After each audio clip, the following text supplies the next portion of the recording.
दोस्तों स्वागत है हमारा चैनल स्कॉलर सम्राट क्लासेस में। आज हम लोग हिंदी का जो पेपर आएगा उसका मॉडल सेट, जो इंपॉर्टेंट क्वेश्चन है उसका मॉडल सेट हम लोग आज करने जा रहे हैं। 100 नंबर रहेगा, 100 को 3 घंटा 15 मिनट का आप लोगों का एग्जाम रहेगा। तो इसी तरह 100 का ऑब्जेक्टिव हम आप लोगों को करवा देते हैं। इसको आप लोग देख कर एक बार जरूर जाइएगा, इससे कंफर्म क्वेश्चन आता है तो एक बार देखिएगा। इंपॉर्टेंट वेरी इंपॉर्टेंट क्वेश्चन है।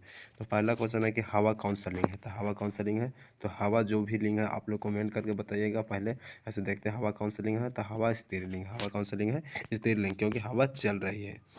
नलिन बिलोचन शर्मा का जन्म कब हुआ। नलिन बिलोचन शर्मा का जन्म कब हुआ। नलिन बिलोचन शर्मा जी का जन्म कब हुआ था आप लोग बताइएगा। 18 फरवरी या 14 फरवरी की 3 फरवरी की 12 फरवरी। तो नलिन बिलोचन शर्मा का जो जन्म हुआ था कब हुआ था, 18 फरवरी को हुआ था। 18 फरवरी को हुआ था। थर्ड नंबर क्वेश्चन का तीसरा नंबर क्वेश्चन है कि सेन साहब को कितनी लड़कियां थी। सेन साहब की कितनी लड़कियां थी, 2 3 4 5। तो यहाँ 5 थी। कौन कौन, आलो, शेफाली, रजनी, आरती, यही सब था उनका 5 लड़कियां, और सीमा। तो यहाँ से अगला क्वेश्चन चौथा करेंगे। अग्रजा शब्द में प्रत्यय है, प्रत्यय से जरूर एक क्वेश्चन रहेगा। अग्रजा आ, अंतिम में क्या आ रहा है, जो अंतिम आता है उसी को प्रत्यय कहते हैं, और उपसर्ग जो आगे आता है उसको क्या कहते हैं, उपसर्ग कहते हैं। अग्रजा शब्द में प्रत्यय क्या होगा, आ। प्रत्यय जरूर याद रखना, प्रत्यय से क्वेश्चन जरूर आता है। मदन किसका बेटा है, मदन किसका बेटा था जी, तब मदन था जो गिरधर लाल का बेटा था। सेन साहब का बेटा कौन था, वो तो कासू था जिसको खोखा नाम है। रानी विक्टोरिया ने नाइट की उपाधि किसे दिया था, रानी विक्टोरिया ने नाइट की उपाधि किसको दिए थे, मैक्स मुलर को दिए थे। किसको दिए थे, मैक्स मुलर को। अगला क्वेश्चन है कि हिंदी कविता में प्राप्तघवाद के प्रवर्तक कौन है। प्राप्तघवाद के प्रवर्तक कौन है, तो प्राप्तघवाद के प्रवर्तक कौन है, नलिन बिलोचन शर्मा, जो क्या प्राप्तघवाद के प्रवर्तक है। इसको थोड़ा सा अच्छा से देखना, कि शब्द थोड़ा उटपुटांग दे रहा है आप लोगों के लिए, तो देखना। अगला क्वेश्चन है कि आत्मसात शब्द कौन सा प्रत्यय है। प्रत्यय हम लोगों के बोल रहे थे कि प्रत्यय जो पीछे आता है, यानी कि प्रत्यय से ये क्वेश्चन कंफर्म होता है, जो भी पीछे आत्म सात, यानी कि सबसे पीछे सात है, तो इसीलिए इसका आंसर क्या होगा, सात है। ये ऑप्शन। नंबर क्वेश्चन है, विचार और विवर्त किस लेखक की रचना। विचार और विवर्त कौन लिखे थे, विचार और वितर्क किस लेखक की रचना था, हजारी प्रसाद द्विवेदी जी क्या लिखे थे, विचार और वितर्क। अगला क्वेश्चन है कि नाखून बार बार काटते रहना और अलंकृत करते रहना निरूपण करता है, किसका निरूपण करता, तो निरूपण करता धैर्य बोध और सांस्कृतिक चेतना का। किसका, धैर्य बोध और सांस्कृतिक चेतना का। घेरना शब्द का विलोम क्या होगा, घेरना शब्द का विलोम क्या होगा, तो घेरना के उल्टा क्या होता, प्रेम होता, प्रेम। घेरना के उल्टा क्या होगा, प्रेम। बहुत ही इंपॉर्टेंट क्वेश्चन इसमें बहुत बार एग्जाम में आ चुका है, तो इसको आप लोग एक बार जरूर देखिएगा। अगला है कि भीमराव अंबेडकर ने विख्यात भाषण एलिहिंसन ऑफ कास्ट का हिंदी रूपांतरण किसने किया। जो भीमराव अंबेडकर लिखे थे एलिहिंसन ऑफ कास्ट, था इसका हिंदी रूपांतरण कौन किए थे, तो ये किए थे लालाई सिंह यादव। लालाई सिंह यादव, ये ना कि दादाई सिंह यादव, मार लीजिएगा, लालाई सिंह यादव। कुल 4 आदमी है, रेखांकित शब्द में कौन सा पदबंध है, कुल 4 आदमी है, किसका बता रहा है, 4 आदमी, उसका विशेषता बता रहा है, यानी कि विशेषण पदबंध होगा। उसने अपने मित्र का पुस्तकालय खरीदा, बाक है। उसने अपने मित्र का पुस्तकालय खरीदा, बाक क्या होगा, तो ये है क्या, सरल बाक है, आसान बाक है। नक्षत्र लोक किसकी रचना, नक्षत्र लोक कौन लिखे हैं, तो गुणाकर मूल्य लिखे हैं, क्या, नक्षत्र लोक के लेखक कौन है, गुणाकर मूल्य। किसको उपमा दी जाए के लिए एक शब्द है, किसी का उपमा दी जाए उसके लिए एक शब्द है उपमेय। एक शब्द से भी क्वेश्चन एक कंफर्म रहता है, 1 से 2 क्वेश्चन। मराठी भाषा की लिपि क्या है, मराठी भाषा की लिपि क्या होगा, देवनागरी। हिंदी भाषा की भी देवनागरी होता है, तो हिंदी भाषा की लिपि यदि एग्जाम आ जाता है देवनागरी ही टिक करना है, मराठी भाषा का भी देवनागरी होता है। धारा नगरी के कौन परमार शासक विधानुरागी थे। धारा नगरी के कौन परमार शासक विद्यानुरागी थे, तो ये भोज थे। भोज क्या थे, धारा नगरी के परमार शासक। महाविद्यालय नामक कहानी संग्रह किसकी रचना, महाविद्यालय कौन लिखे था, महाविद्यालय के लेखक विनोद कुमार शुक्ल है। महाविद्यालय कौन लिखे हैं, विनोद कुमार शुक्ल। 20 नंबर क्वेश्चन है, बहादुर की माँ गुस्से से पागल क्यों हो गई, क्योंकि बहादुर ने भैंस को मारा था, इसीलिए उसकी माँ ने क्या हो गया, गुस्से से पागल हो गई। किसने सोवियत संघ पर आक्रमण किया, कौन था जो सोवियत संघ पर आक्रमण करता था, सोवियत संघ पर आक्रमण करेगा मजबूत आदमी, इसलिए हिटलर, याद रखना।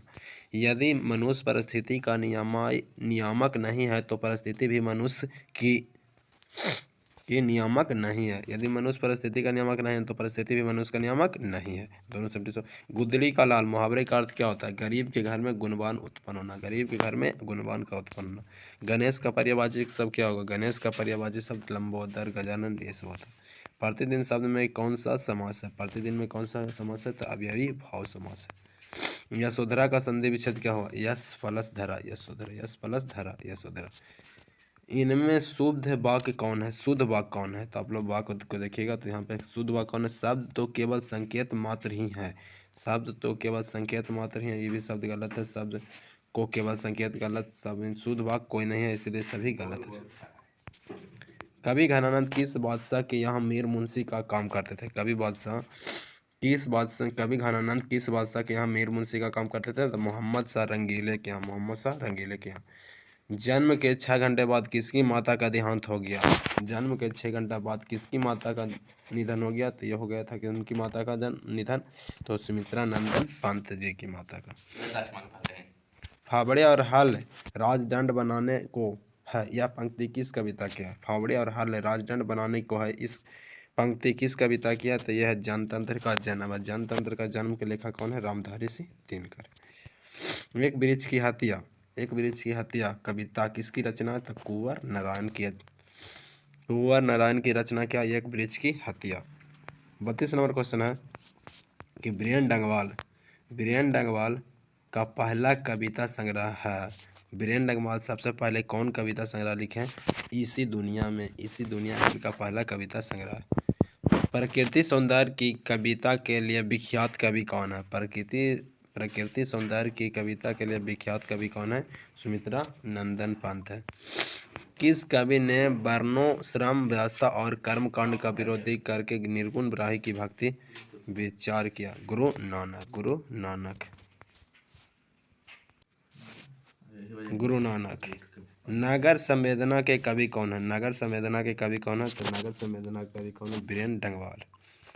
दुर्दांत मानवीय विभीषिका का चित्रण करने वाली कविता है, तो यह है हिरोशिमा और नागासाकी। हिरोशिमा के लेखक कौन है? सच्चिदानंद हीरानंद बतासिया।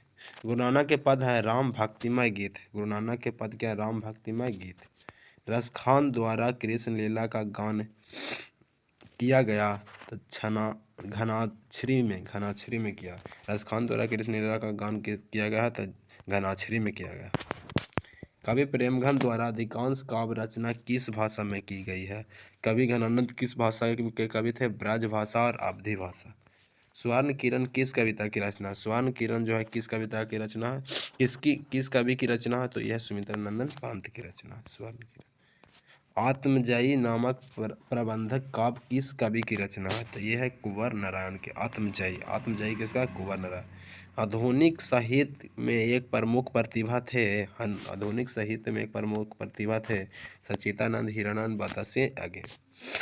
जिसने जिंदगी में पहली बार अस्पताल का विरोध नहीं किया? किसने जिंदगी में पहली बार अस्पताल का विरोध नहीं किया? माँ रात के कितने बजे हॉस्पिटल से लौटकर घर आई? तो ये आए थे 11 बजे। गांव में जुआरी किस्म का व्यक्ति कौन था? तो ये थे रंगप्पा था। सातकड़ी होता किस भाषा के कवि कथाकार हैं? तो सातकड़ी होता उड़िया भाषा के कवि कथाकार हैं। देवी नदी के बांध के नीचे किसका घर था? देवी नदी बांध के नीचे किसका घर था?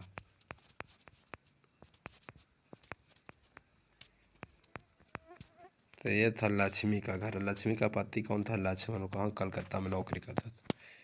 अगला क्वेश्चन है कि मंगू के अलावा माँ के कितने संतान थे? तो मंगू के अलावा 3 संतान और थे और मंगू मिलाकर 4 संतान। कितने सीता को रसमलाई भेजे थे? किसने सीता को रसमलाई भेजे थे? तब भाबरी ने उसके लिए क्या भेजा था? रसमलाई। सीता के बड़े लड़के का नाम क्या था? तो सीता के बड़े लड़के का नाम क्या था? कैलाश। सुजाता की कितनी कृतियाँ प्रकाशित हो चुकी है? तो सुजाता की 25 से अधिक कृतियाँ प्रकाशित हो चुकी है। नगर कहानी का अनुवादक कौन थे? सुजाता। अनुज का स्त्रीलिंग क्या होगा? तो अनुज का स्त्रीलिंग अनुजा होगा। इनमें कौन शुद्ध शब्द है? तो अधीन, जो ये वाला बी वाला ऑप्शन है जो सही है। सब तो अधीन लिखा है लेकिन बी वाला जो ऑप्शन सही है। दास शब्द का पर्यायवाची, दास का क्या होगा? चाकर। दास का क्या होगा? चाकर। दास का क्या होगा? चाकर। 56 नंबर क्वेश्चन है, अपेक्षा शब्द का विशेषण। अपेक्षा के अपेक्षित होगा, अपेक्षा के क्या होगा? अपेक्षित। बाग जाल शब्द का संधि विच्छेद क्या होगा? तो बाग प्लस जाल, बाग जाल। पूरब शब्द, यहाँ से आ गए हैं, पूरब शब्द संज्ञा है। पूरब कौन सी संज्ञा? पूरब शब्द जो है जो कौन सी संज्ञा? तो पूरब है व्यक्तिवाचक संज्ञा। पूरब कौन सी संज्ञा? व्यक्तिवाचक संज्ञा। अगला क्वेश्चन है, निम्न में कौन सर्वनाम है? तो सर्वनाम कौन है? यह राम भाई बहन अच्छा। तो यह हो जाएगा जो क्या है? सर्वनाम। बाकी राम संज्ञा है, भाई बहन समास है, अच्छा विशेषण है। तो इस तरह से हम लोग देख लेंगे। गुणवान विशेषण है, गुणवान विशेषण, गुणवान विशेषण है अच्छा। गुणवान विशेषण है क्या? अच्छा। बुद्धा एंड हिज धम्मा के लेखक कौन है? बुद्धा एंड हिज धम्मा के लेखक कौन है? बुद्धा एंड हिज धम्मा के लेखक है भीमराव अंबेडकर। भीमराव अंबेडकर। गिरधर लाल सेन साहब की फैक्ट्री में क्या था? तो गिरधर लाल सेन साहब की फैक्ट्री में क्या चीज था जी? बताना है तो किरानी था।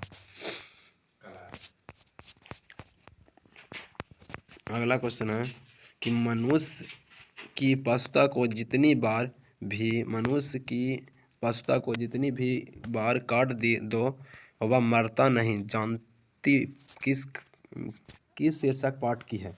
मनुष्य की पशुता को जितनी बार भी काट दो वह मरता नहीं, जानती कविता किस पंक्ति किस शीर्षक की है? तो यह है नाखून क्यों बढ़ते। नाखून क्यों बढ़ते के लेखक कौन है? हजारी प्रसाद द्विवेदी।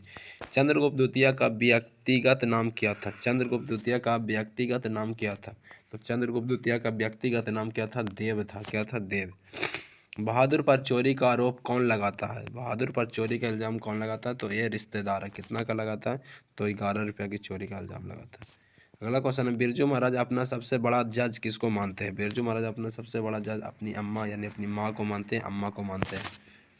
हिंदुस्तान डांस म्यूजिक कहाँ है? हिंदुस्तान डांस म्यूजिक कहाँ है? तो कोलकाता में है। कहाँ? कोलकाता में है। अगला क्वेश्चन है कि राम नाम बिनु बिरथी जग जन्मा शीर्षक कविता के अनुसार ईश्वर की शरण में जाने का अधिकार कौन है? अधिकार कौन है? जिसका अंतःकरण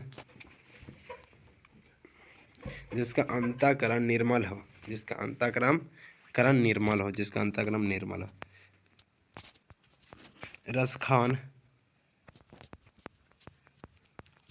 रसखान किस एक सैकड़े इंद्रलोक को इन न्योछावर करने की बात कर? रसखान किस पर सैकड़ों इंद्रलोक को निछावर करने की बात करते हैं? तो ये करील की गूंजों पर। करील की गूंजों पर।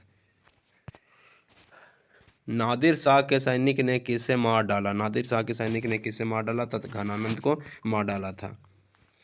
सुमित्रा नंदन पंत रचित महाभारत माता शीर्षक कविता कहाँ से संकलित है? तो भारत माता ग्राम्या से है। ग्राम्या से। अज्ञेय किस काव्य धारा के कवि हैं? तो अज्ञेय है जो प्रयोगवाद के धारा के कवि हैं। अज्ञेय किस प्रयोगवाद के? अगला क्वेश्चन है, एक वृक्ष की हत्या शीर्षक पाठ में दूर से कौन ललकारता था? दूर से वृक्ष रूपी चौकीदार ललकारता है। वृक्ष रूपी चौकीदार। कवि रेनर मारिया रिल्के किसका शानदार लवादा गिर जाने की बात करते हैं? तो प्रभु का। किसका गिर जाने की बात करते हैं? प्रभु का। खा का उच्चारण,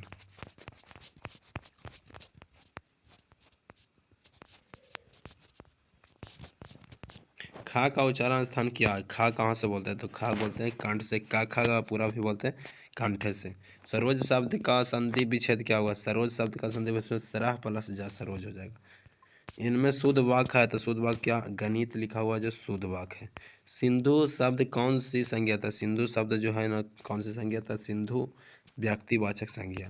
नियम शब्द का लिंग क्या होगा? नियम कौन सा लिंग है? तो नियम पुल्लिंग है। नियम कौन सा लिंग है? पुल्लिंग। सभापति का स्त्रीलिंग क्या होगा? सभापति के सभानेत्री। सभापति का क्या होगा? सभी नेत्री। मैं कल दिल्ली जाऊंगा। कौन काल है? मैं कल दिल्ली जाऊंगा, यह है क्या? भविष्यत काल, यानी कि कल जाने की बात कर रहा है, आज नहीं। आज जाता तो वर्तमान काल, कल जा चुका होगा तो यह हो जाएगा भूतकाल। तो अगला क्वेश्चन है कि गृह प्रवेश में कौन सा समास है? गृह प्रवेश कौन सा समास है? तो गृह प्रवेश तत्पुरुष समास है, तत्पुरुष समास है। सुख शब्द का पर्यायवाची शब्द क्या है? सुख का पर्यायवाची क्या होगा? प्रसन्नता होगा। प्रसन्नता उसका क्या होता है? पर्यायवाची शब्द होता है। सुख का पर्यायवाची शब्द कौन होता है? प्रशंसा होता है सुख का पर्यायवाची शब्द। अगला क्वेश्चन है कि छूत शब्द का विलोम क्या होगा? छूत का विलोम क्या होगा? अछूत। छूत का विलोम क्या होगा? अछूत। दांत काटी रोटी मुहावरे का अर्थ क्या है? दांत काटी रोटी मुहावरे का अर्थ क्या होता है? गहरी दोस्ती। दांत काटी रोटी का मुहावरे का अर्थ क्या होता है? गहरी दोस्ती। उग्र शब्द का विलोम क्या होगा? उग्र का होता है सौम्य। सौम्य होता है उग्र शब्द का विलोम। श्याम सुंदर कौन सा समास है? श्याम सुंदर कर्मधारय समास है। इनमें कौन सा तत्सम है? इनमें कौन तत्सम है? तक कर्पूर है जो तत्सम है। कर्पूर है जो तत्सम है।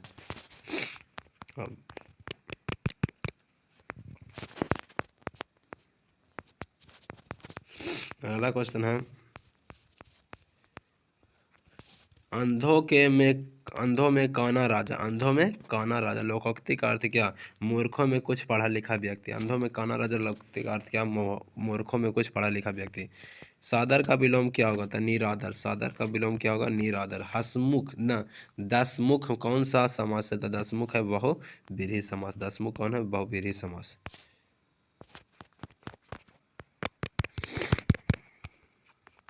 अगला क्वेश्चन है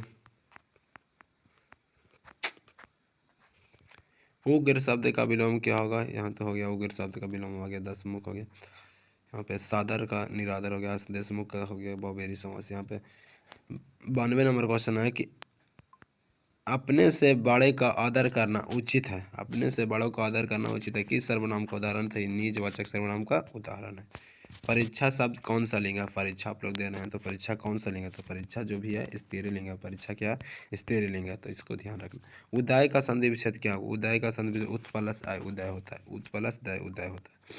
निवास में कौन सा उपसर्ग है? निवास में कौन सा होता है? नी उपसर्ग है। निवास में कौन सा उपसर्ग है? नी उपसर्ग है। धरती कब तक घूमेगी शीर्षक पाठ में सवाल किस चीज़ का है? धरती कब तक? रोटी का। धरती कब तक घूमेगी शीर्षक पाठ में सवाल किस चीज़ का है? रोटी का। बल्ली आलाम के बेटी का ठीक हो गया। थोड़ा 3 क्वेश्चन है। वैदिक सरवन कटक शहर को बाढ़ से बचाने के लिए किसने पत्थर का बांध बनवाया था? तो ये बनाए थे महाराज ययाति केसरी ने। महाराज ययाति केसरी ने। 2 क्वेश्चन और। अंतिम क्वेश्चन यहाँ से देखना है कि नगर शीर्षक पाठ में अम्लराज को कितने नंबर का कमरा दिलवाने के लिए कहा गया था? अम्लराज को 48 नंबर का कमरा दिलवाने का कहा गया। अंतिम क्वेश्चन है कि मगम्मा की बहू का नाम क्या था? तो मगम्मा की बहू का नाम नंजम्मा था।